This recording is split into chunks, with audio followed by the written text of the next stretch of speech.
옆으로 잠깐 2m 거리가 있으니까 서로 인사하는 동안에 제가 기침 좀 하도록 할게요. 서로 인사하십니다. 찬송을 은혜롭게 따라 부르다 보니까 목소리가 잠겼어요. 그래서 이해해 주시길 바랍니다. 자, 오늘 출애굽 여정에서 따라서 하십니다. 반석의 기적. 우리가 지난번 하나님 말씀을 이제 나누었습니다. 이스라엘 백성들이 광야를 지나가다가 목이 말라서 물이 없어서, 그래서 물이 없고 목이 마르면 뭐 하면 된다? 따라서 하십니다. 기도하면 된다. 우리가 광야에 지나가다 보면 여러 가지 문제를 만납니다. 그럴 때마다 뭐 하면 된다? 기도하면 됩니다. 그런데 이스라엘 백성들이 기도하지 아니하고 시험하고 하나님을 원망하고 또 다투고 분쟁하고 이제 갈등이 일어났을 때, 그때 이제 모세가 하나님 앞에 가서 기도합니다. 하나님이 이제 오늘 5절에 주신 말씀인데요. 5절 말씀 보시면 하나님이 참으로 흥미로운 일종의 퍼포먼스를 그렇게 하세요. 가끔 보면 이제 우리가 퍼포먼스를 할 때가 있습니다. 교회에서 할 때도 있고 이제 공동체에서 할 때가 있는데, 근데 우리 하나님도 퍼포먼스 하시기를 참 좋아하십니다. 그냥 반석에서 물을 주시거나 그렇게 하시면 되는데, 하나님이 이걸 하시기 전에 이 퍼포먼스를 하세요. 그런데 5절에 보시면 여호와께서 누구에게? 모세에게 이르시되, 그냥 반석에 가서 지팡이로 치라 그러면 되는데요. 자, 이르시되 누구 앞을 지나서? 백성 앞을 지나서. 그러니까 백성들을 앞에 지나려면 백성들을 다 소집해야 되잖아요. 다 모여라. 그럼 당시 한 200만 정도 광야에 이렇게 빽빽하게 모이려고 그러면 이게 적지 않은 소집의 시간들이 필요한 거죠. 근간에 우리 감리사님들 모임을 이제 함께 정책 협의회도 하고 하면서 제일 많은, 그러니까 감리사님들 목사님들 고민이 이 코로나 바이러스 때문에 교인들이 이제 제대로 모일 것인가, 말세가 될수록 모이기를 피하는 어떤 영들이 있는데 이게 모일 것인가, 여기에 대한 다들 염려들을 하고 있는 거예요. 그래서 어떤 사람들은 한 30% 정도는 떨어져 나갈 거다라고 예측하는 그런 목회자들도 계십니다. 저는 우리 영일교회가 때가 되면 다 모이기를 주의 이름으로 기도하고 축복합니다. 그래서 여러분들 기도하셔야 되고, 여러분들이 이를 위해서 권면하시고, 특별히 우리 이제 직분 있는 분들이나 우리 속장 구역장들은 이를 위해서 기도를 하셔야 돼요. 그래서 시험 들었을 때 모세가 다 모여라 그랬습니다. 그런데 장정만 60만 명이니까 그 광야에 이렇게 쫙 모이려 그러면 시간이 적지 않아 필요했겠죠. 어쨌든 그렇게 다 모였었습니다. 그래서 자, 백성 앞을 모여서 지나서 그랬습니다. 백성 앞을 쫙 도열하고 모세가 그 앞을 지나가라는 거죠. 근데 지나갈 때 너 혼자 지나가지 말고 보십시다. 누구들을 데리고? 이스라엘 장로들을 데리고. 여기 이제 신약 개념의 그런 장로라는 개념보다도 이 연장자라든가 또 믿음 있는 사람들, 그러니까 이런 분들을 데리고 이제 같이 지나가라는 거예요. 혼자 지나가지 말고. 왜? 공동체는 함께 우리가 하나님을 믿는 거잖아요. 공동체는 혼자 북치고 장구치는 것이 아니라, 목회자 혼자서 교회를 지키는 게 아니라 다 신앙의 동지들과 함께 지키는 것이죠. 아멘. 그래서 장로들을 소위 이제 영적인 그런 동력자들, 믿음 있는 사람들, 이 사람들을 데리고 백성들이 보는 앞에서 군대 사이라듯이 이렇게 쫙 지나가라는 거예요. 그러니까 백성들이 다 보지 않겠습니까? 다 보지 않겠어요? 자, 그래서 이제 자, 나일강을 치던 내 모를 지팡이를 손에 잡고 가라. 하나님이 역사하셨던 지팡이 자체가 기적이 아니라 지팡이를 붙드신 하나님의 손이 기적입니다. 우리가 이거를 절대 물질 자체가 기적이 아니라 물건을 가지고 계신 하나님의 손이 기적입니다. 건강 자체가 기적이 아니라 내 건강을 붙들고 계신 하나님의 손이 기적이라는 거예요. 그래서 우리가 때로는 이 주객이 전도돼서는 안 되는데요. 그래서 물질이나 건강이 어려움이 왔을 때에 그것 자체를 안 잃어버리려고 막 불안해하고 염려하는 것 자체가 불신앙이라는 거예요. 그거를 붙들고 계신 하나님이 내가 너와 함께한다. 이 신앙을 하나님이 모세와 이스라엘 백성들에게 일컬어주기 위해서 나일강을 치던 그 지팡이를 붙잡고 퍼포먼스를 하라는 거예요. 그걸 쫙 모세와 그 장로들과 함께 이스라엘 백성들이 한 200만이 광야에서 지켜보는 가운데 그래서 이렇게 쫙 지나가라고 하는 것이죠. 자, 6절입니다. 6절에 내가 호렙산에 있는 그 반석이 거기서 내 앞에 뭐 하리니? 내 앞에 서리니 그랬습니다. 자, 그리고 너는 그 반석을 뭐 해라? 치라 그랬습니다. 자, 여기에 하나님이 모세에게 어디 위에 계신다 그러셨어요? 그 반석 위에 내가 있는다 그랬습니다. 그 반석 위에. 그런데 하나님이 그 반석을 뭐 해라 그래요? 치라 그럽니다. 이건 뭐 엄청난 말씀인데 우리가 그냥 이 말씀을 이제 그냥 석 지나가면 그냥 반석을 쳤더니 물이 나왔더라 기적이다 이것만 보기 쉬운데 그런데 그 반석 위에 하나님이 서 계신다는 거예요. 근데 반석을 치라고 하는 거는 지금 돌을 치라는 거예요? 하나님 치라는 거예요? 이 하나님 치라는 거예요. 우리가 무심코 말씀을 지나갔던 이 말씀 속에 이 엄청난 하나님이 지금 퍼포먼스를 하고 있어요. 그러니까 반석을 쳐서 물이 나오는 것만 보고 물을 벌컥벌컥 마심으로 하나님이 기적이 임했다.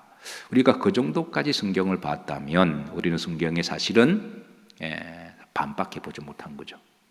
너무 기적에 너무 이렇게 놀랄 일에 우리가 너무 마음에 선 나머지 하나님이 그 반석을 통해 주시고자 하셨던 영적 메시지는 너무 우리가 바라는 복에 함몰된 나머지 영적인 메시지를 간과해버리고 우리가 잃어버릴 가능성이 많다라는 거예요. 하나님을 치라. 이거는 엄청난 말씀입니다. 사실 지팡이로 얻어맞아야 될 사람이 누군가요? 누군가요? 눈치 빠르신 분은 나요 그랬고 이 스토리를 보면 이스라엘 백성들이잖아요. 출애굽부터 지금까지 하나님이 얼마나 많은 은혜를 주시고 기적을 행하셨고 출애굽 하실 때 10가지 기적도 보여주시고 홍해도 가르게 하시고 또 마라의 물도 달게 해주시고 배고플 때 만나 주시고 메추라기 주시고 그런 걸음걸음이 다 하나님의 일상이 기적이었는데 근데 여러분 어떠십니까? 여러분 그동안 힘으로 살아오셨나요? 하나님 은혜로 살아오셨나요? 하나님 은혜로 살아왔죠. 하나님이 일상이 다 기적이지 않겠습니까? 이번에 이 사건을 접하니까 일상이 기적이었다. 제가 출애굽 광야 기적 시리즈 작년부터 했거든요. 그때 제가 가장 많이 했던 반복적인 말씀이 일상은 평범을 넘어서 기적이었다. 그런데 이 말씀이 많은 사람들에게 가슴 저리도록 공감될 줄을 제가 알고 했을까요? 모르고 했을까요? 저는 모르고 했습니다. 저도 작년에 코로나가 올 줄 몰랐거든요. 그런데 우리가 이렇게 접하니까 일상으로 돌아가는 게 얼마나 은혜고 기적인 줄 뒤늦게 알게 된 거죠. 그렇다면 다시 또 일상으로 하나님 돌아가게 하시면 그게 정말 기적으로 알고 감사로 여기고 근데 기적은 기적 자체가 목적이 아니라 하나님 사명 때문에 기적을 주신 거예요. 그럼 우리가 이제 하나님이 다시 일상으로 돌려주시면 그때는 감사하면서도 주신 사명 잘 감당하기 위해서 그렇게 살아가야 될 줄로 믿습니다. 근데 하나님이 그동안 이스라엘 백성들에게 기적을 주셨는데 그리고 또 문제를 만나면 기적을 베푸신 하나님 앞에 범사에 감사하고 힘들기는 하지만 기도하면 이 또한 지나가지 않겠습니까? 그런데 또 시험 들고 나중에 이제 나옵니다만 이것 때문에 저들이 파가 나눠져서 대판 싸워요. 이게 하나님의 살아계시냐? 하나님은 살아계시면 이럴 수가 있는 이렇게 두 파가 나눠져 가지고 대판 싸웁니다. 그래서 나중에 그것을 마사라고 부르기도 하고 무리바라는 또 닉네임이 생기기도 해요. 이제 7절 말씀 좀 이따 보도록 하는데요. 그래서 사실 이 지팡이로 좀 매를 맞아야 될 사람은 누군가요? 이스라엘 백성들이죠. 좀 매를 맞아야 정신 차리는 게 우리 죄성을 가지고 있으니까. 근데 우리가 자식을 키우다 보면 자식이 허구한 날 사고치고 부모의 은덕을 모르고 계속 불량한 짓 하면 부모가 자식을 매를 좀 톡톡 때리다가 정 안 되면 누구 종아리 때려요? 부모 자신의 종아리를 때리잖아요. 내가 자식을 잘못 키웠다 그러면서. 그러면 그 자식은 진짜 그런 줄 알고 아빠는 좀 더 맞아야 돼. 그러면 안 되는 거죠.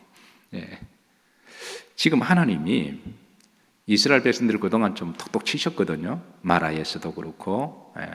근데 그래도 이게 별로 효과가 없으니까 지금 하나님 자신을 치라는 거예요. 반석에서 지팡이를 들고 나를 치라. 나를 치라. 그런데 고린도전서 10장 4절에 보면 우리가 이미 또 아시는 말씀이기도 하지만 후렴절에 보시면 그 반석은 곧 누구시라? 그리스도시라 그런 거예요. 그 반석은 반석 위에 계신 분은 하나님이시고 그리고 그 반석은 그리스도다. 그러면 구약에서는 이스라엘 백성들이 죄로 말미암아 하나님이 매를 맞으셨고 신약에 와서는 앞으로 우리의 죄를 위해서 그리스도께서 매를 맞으실 것을 그렇게 말씀하고 있습니다. 실제로 신약 시대에 주님이 오셔서 매를 맞으시고 눈물을 흘리시고 그러니까 반석에서 물이 나온 거는 그 예수님의 피눈물이거든요. 그 겟세마네 동산에서 기도하실 때 이렇게 몸속에 있는 땀이 핏물처럼 나오시다 그랬잖아요. 혈관이 터지고 너무 긴장하고 너무 힘드시니까 실제로 의학적으로 우리가 너무 긴장하면 우리가 가슴이 벌렁벌렁 뛰기도 하고 또 너무 그러면 이게 모세혈관이 막 터진다 그래요. 그런 모세혈관에서 핏방울이 나오는 누가가 의사였기 때문에 그래서 그 부분을 유심히 보고 있는 그대로 누가 보고면은 그것을 전해주고 있습니다. 의사가 그걸 잘못 보고 했을까요? 그러니까 예수님이 쏟으신 물은 그게 구약의 반석의 생수는 신약이 예수님 피눈물인 거죠. 결국은 예수님이 십자가에 매 맞으시고 우리 때문에 돌아가셨던 사건을 이 구약의 반석 사건을 통해서 메시지를 주고 계십니다. 원래는 우리가 맞아야 될 매입니다. 그가 찔림은 우리의 허물로 인함이요 그가 상함은 우리의 죄악 때문이라. 그가 징계를 받음으로 우리가 평화를 누리고 그가 채찍에 맞음으로 우리가 나음을 입었다. 우리는 다 양 같아서 그릇 행하여 각기 제 길로 갔거늘 여호와께서 우리의 무리의 죄악을 그에게 담당시키셨도다. 아멘. 오늘 이 밤에 기도하실 때 다시 한번 그 은혜를 붙들고 기도하시기를 주의 이름으로 축복합니다. 자, 반석에서 나오는 물은 세 가지 의미가 있는데요. 첫 번째는 우리의 목마름을 해갈시켜 주시는 육신의 물이었습니다. 그리고 은혜의 물이었어요. 사람은 육적으로 목마르면 물을 먹어야 됩니다. 그래서 우리를 잘 아시는, 우리의 생리를 잘 아시는 하나님께서 흙으로 만드셨고 흙은 물이 있어야 부드러워지거든요. 물이 있어야 흙이 도자기가 되고 그릇이 되듯이 사람은 목마르면 물을 마셔야 살 수가 있죠. 하나님은 그래서 우리에게 이제 물을 주셨습니다. 근데 지구상의 물이 얼마나 많아요. 근데 그 물은 은혜의 물입니다. 우리가 돈 주고 사 먹는 요즘은 물도 파는 세상이지만 원래 물은 하나님이 하늘에서 비를 주시고 또 강물을 주시고 그건 은혜의 물이죠. 그래서 하나님께서 광야에서 우리가 목마를 때 때를 따라 물을 주시고 그래서 우리는 앞으로 물을 마실 때 하나님의 은혜다 꼭 기억하시길 바랍니다. 자, 두 번째, 이 반석에서 나오는 물은 앞으로 메시아를 통해서 주실 신령한 물이다. 고린도서 10장 4절입니다. 모두가 같은 무엇을 신령한 음료를 그랬습니다. 뒤따르는 신령한 반석으로부터 뭐 했으니 마셨으니 그 반석은 꼭 그리스도시다. 그러니까 앞으로 예수님을 통해서 우리에게 생수의 물을 주실 것이다 라고 표적의 말씀이죠. 그래서 요한복음 7장 38절에 보면 나를 믿는 자는 그 배에서 뭐가 흘러 넘쳐나리라? 생수의 강이 흘러나리라. 39절에는 이는 그를 믿는 자들이 받을 무엇을 가리켜 말씀하신 것이라? 성령을. 나를 믿는 자는 그 속에 성령의 생수가 흘러나리라. 그래서 우리가 목이 말라서 갈증이 있듯이 영적으로도 우리가 영이 드라이하면 영적인 갈증을 느낍니다. 그래서 우리가 여호와께로 돌아오면 하나님은 영적인 이제 갈증을 해소시켜 주십니다. 그래서 우리 그리스도인들은 예배를 목숨처럼 지켜야 돼요. 말세에 모이기를 피하는 어떤 자들의 습관이 돌아다녀서 교회 안 가니까 좋더라. 그래서 한 2달, 3달 안 가니까 이게 습관이 되거든요. 목사도 1년 동안 교회 안 나가면 믿음 다 떨어집니다. 제가 미국 유학할 때 보니까요, 교회 안 가는 목회자들이 의외로 많이 있어요.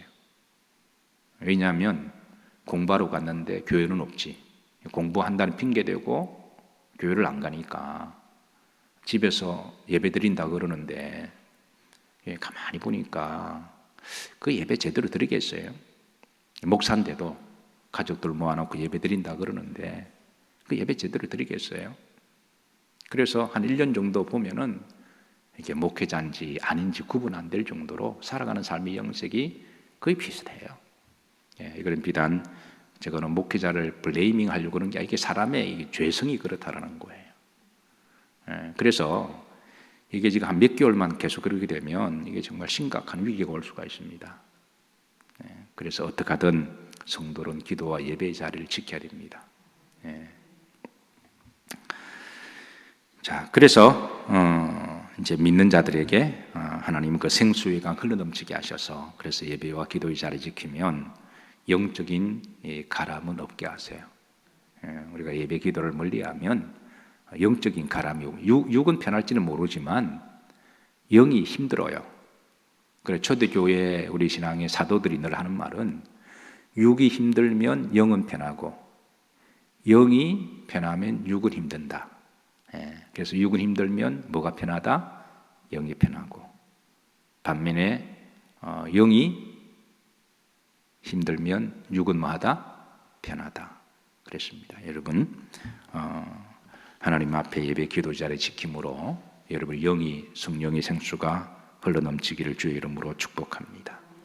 자, 세 번째 반석에서 나오는 물은 이게 또 시험의 물인데요. 7절에 보십시다. 7절에 보시면 자, 그곳 이름을 마사 또는 무리바라 불렀으니 이는 이스라엘 자손이 다투었으며 또는 그들이 여호와를 뭐하여 시험하여 이르기를 그랬습니다. 시험하여 이르기를. 이 말은 다른 말로 말하면 저들이 시험 당했다라는 겁니다. 여호와를 시험했다가 아니라 저들은 시험을 당했다라는 말이 되는 거예요. 그곳 이름을 뭐라 불렀다? 마사 또는 뭐라 부리바 그랬습니다. 원래 그 이름을 르비딤이었거든요. 르비딤 광야였거든요. 그 지역 쪽으로 르비딤을 지나갈 때에 이제 이 사건이 터졌고, 그래서 이 마사라는 말은 시험이라는 뜻입니다. 시험. 그러니까 물 때문에 시험 들었다. 못 때문에 시험 들었다. 이제 그게 마사가 되는 거예요. 내 심령이 마사가 됩니다. 그게 사람 때문에 시험 들었다. 아니면 물 때문이다. 바이러스 때문이다. 물이나 바이러스 자체는 그건 뭐 사탄이라고 말할 수가 없습니다. 사람 때문에 시험 들었다. 그러면은 그게 이제 마사가 되는 거예요. 시험 들었다. 그리고 그 다음에 무리바 이 말은 다투었다라는 말입니다. 그러니까 저들이 시험 든 사람들끼리 만나면 여러분 시험 든 사람끼리 만나면 서로 평안하겠습니까? 서로 다툼이 있을까요? 다툼이 참 이상해요. 은혜로운 사람들끼리 만나면 거기에는 평안이 있습니다. 기도하는 사람끼리 만나면 거기에는 시험 들 일이 없어요. 근데 시험 든 사람끼리 만나면 그게 A형이든 B형이든 A형, B형 때문에 싸우는 게 아니라 그 시험 때문에 싸우는 거거든요. 꼭 다툼이 있으면 혈액형 뭐냐고 물어보대요. 그리고 B형 그러면 그럴 줄 알았다 꼭 그러대요.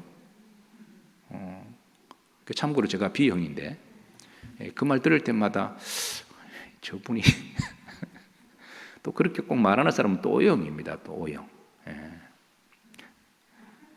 어쨌든 O형은 참 좋겠다. 그 생각을 자주 해요. 어쨌든 맞사, 시험 있는 곳에 뭐가 있다? 다툼이 있다. 그래서 다툼은 무리바라고 하는 것이죠. 그래서 맞사 또는 무리바라 하였더라 그랬습니다. 맞사 또는 무리바라 하였더라 그랬습니다. 자, 그런데 저들이 무엇 가지고 다투었을까요? 무엇 가지고 시험 들었을까요? 바로 여기에 대한 또 답을 주고 계십니다.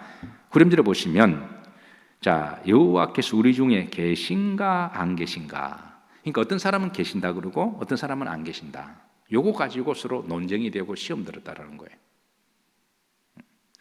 여호와께서는 계신가 안 계신가? 이게 의견이 딱 나눠졌습니다. 우리가 어떤 문제를 만났을 때 여호와께서 계신다. 그리고 계심이 이룰 수가 있느냐? 대놓고 안 계신다라고 말은 못하니까 하나님이 살아계시면 이룰 수가 있는가라고 두 무리로 거의 나눠집니다. 그 영적인 세계는 거의 비슷하거든요. 이건 매 시대마다 우리가 신앙생활은 각자 하나님 앞에 가는 여정이잖아요. 각자 다 겪는 문제들입니다. 신앙 결국은 나와 하나님과의 관계이기 때문에 각자가 우리가 광야 인생을 걸어가면서 천국 가는 철로 역정을 걸어가는 거거든요. 옛날에 있다가 지금 없는 게 아니라, 그러니까 각자가 매 시대마다 다 그래야 될 과정이기 때문에 성경은 우리들에게 시대마다 진리의 말씀을 주시고 계시잖아요. 근데 문제를 만나면, 시험을 만나면 한쪽에는 자, 첫 번째 종류입니다. 하나님이 살아계시면 이룰 수가 있는가라고, 이게 하박국의 그게 질문이거든요. 이 하박국뿐만 아니라 욥기에 보면 엘리바스 빌다 소발이 계속 이 질문을 던집니다. 욥에게, 하나님에게. 하나님이 살아계시면 너가 왜 이런 일을 당해야 되느냐라고 질문을 계속 던져요. 이 이사야도 예레미야도 이 질문 계속 던집니다. 성경 보면 이 질문들이 굉장히 많아요. 왜냐하면 사람 살아가는 게 대부분 다 비슷하니까 그렇습니다. 이 극심한 고난 속에서 하나님이 살아계시면 왜 이런 일들이 일어나고 왜 이런 일들이 악이 형통하는 걸 우리가 봐야 되냐라고 하는 거죠. 특히 의인이 고난을 당할 때. 자, 두 번째 종류의 사람은 그래도 하나님은 살아계신다. 그러면 질문을 던지는 사람은 그럼 어프로브 해봐라고 이야기해요. 증명해봐. 그러면 여기 이제 이게 갈등이 생기는 거죠. 뭐라고 대답하긴 하는데 누가 보더라도 궁색한 변명 같거든요. 그래도 하나님은 살아계셔. 근데 살아계시면 이룰 수가 있냐라고 하면 대답을 못하는 거죠. 하나님의 선하신 뜻이 있는 줄로 믿습니다.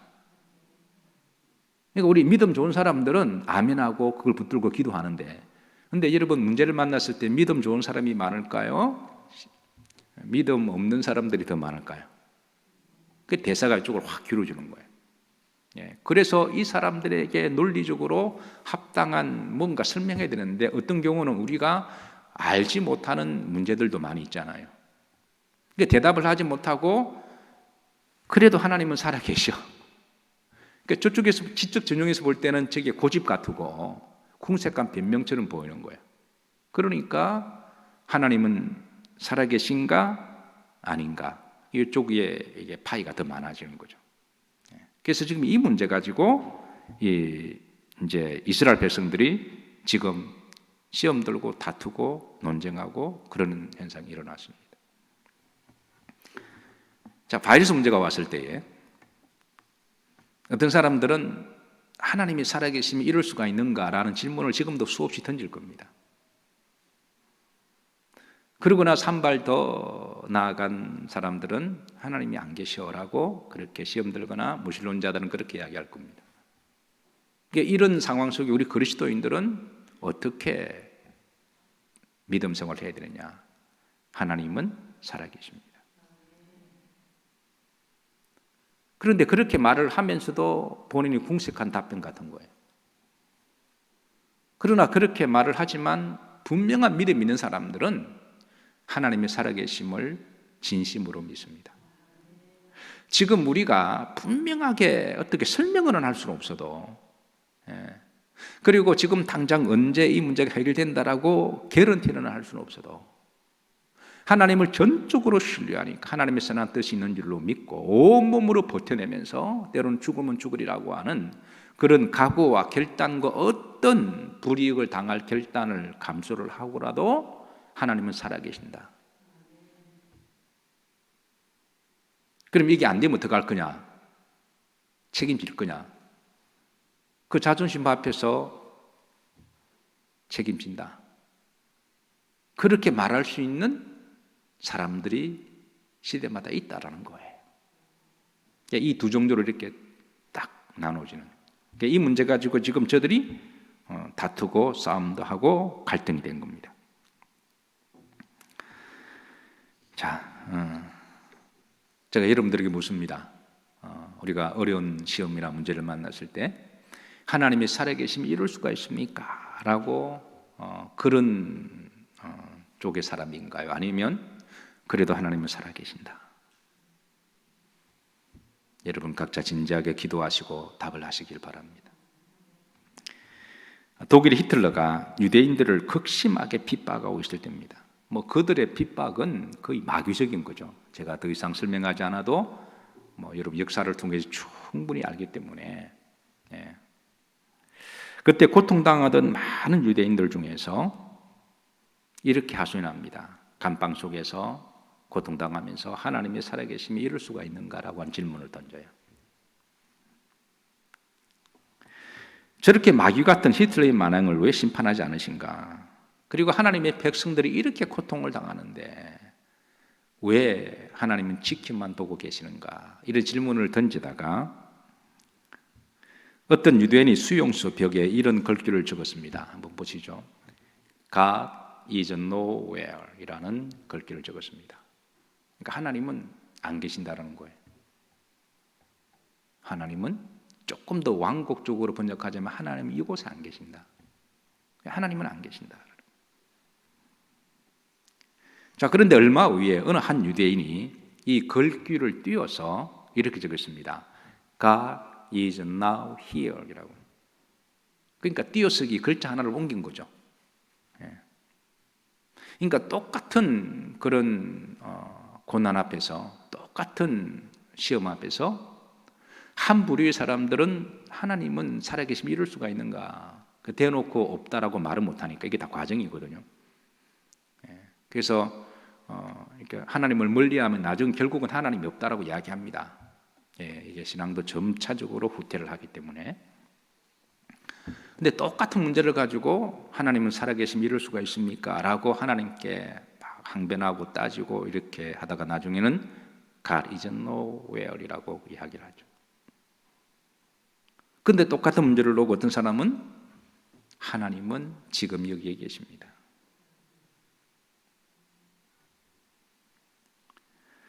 사랑하는 성도 여러분, 띄어쓰기를 잘하시기를 주의 이름으로 축복합니다. 우리가 어떤 문제를 만났을 때